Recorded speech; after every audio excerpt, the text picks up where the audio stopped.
Hi friends, this story is called Harry Horseshoe Crab, a tale of crawly creatures. And the author is Suzanne Tate and it's illustrated by James Melvin. And the month of May is when the horseshoe crabs start coming up onto the beach in New Jersey and Delaware and Maryland and Virginia. So I thought this would be an interesting story to read to you today. Harry Horseshoe Crab. That is the title page, and I love this picture of the author and the illustrator.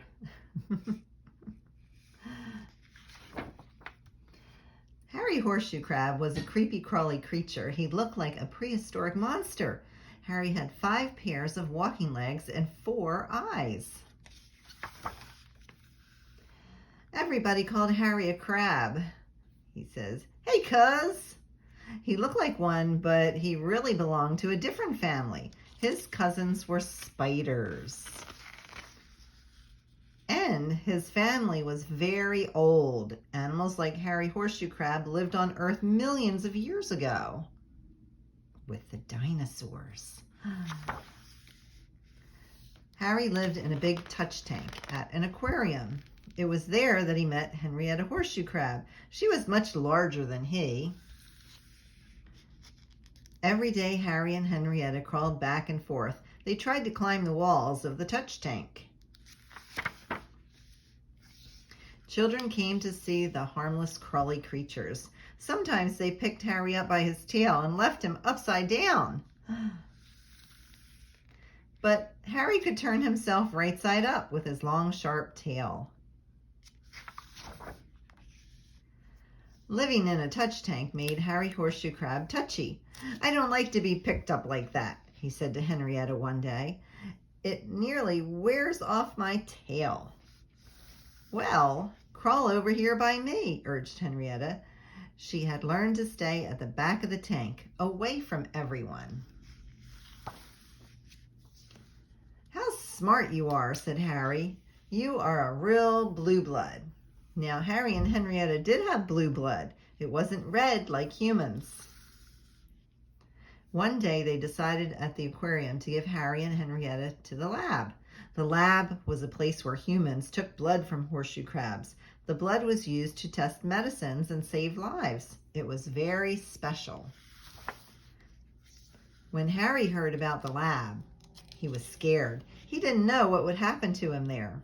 But Henrietta said, "Don't be afraid. They will only keep us 2 days, and they will be nice to us."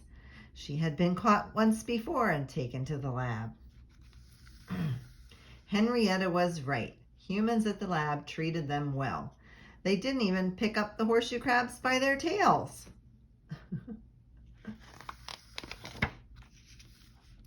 After Harry and Henrietta had given blood came the nicest surprise of all. They were turned loose in the sea.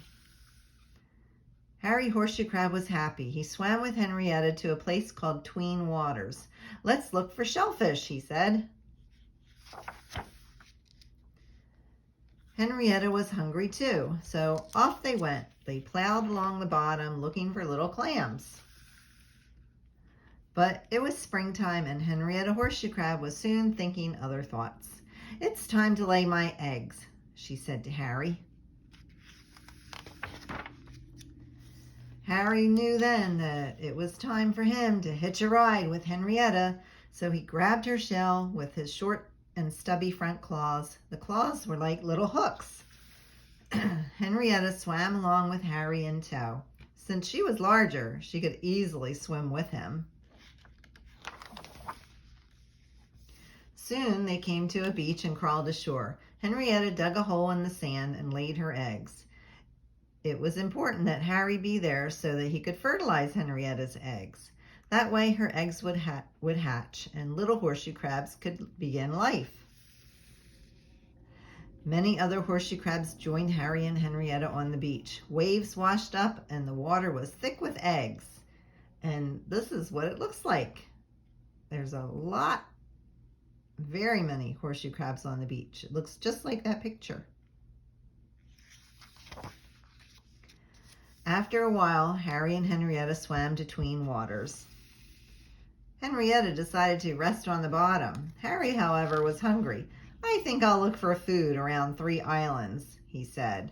"See you later." Then Harry Horseshoe Crab scooted across the shoal to search again for shellfish. And that is the end of the story.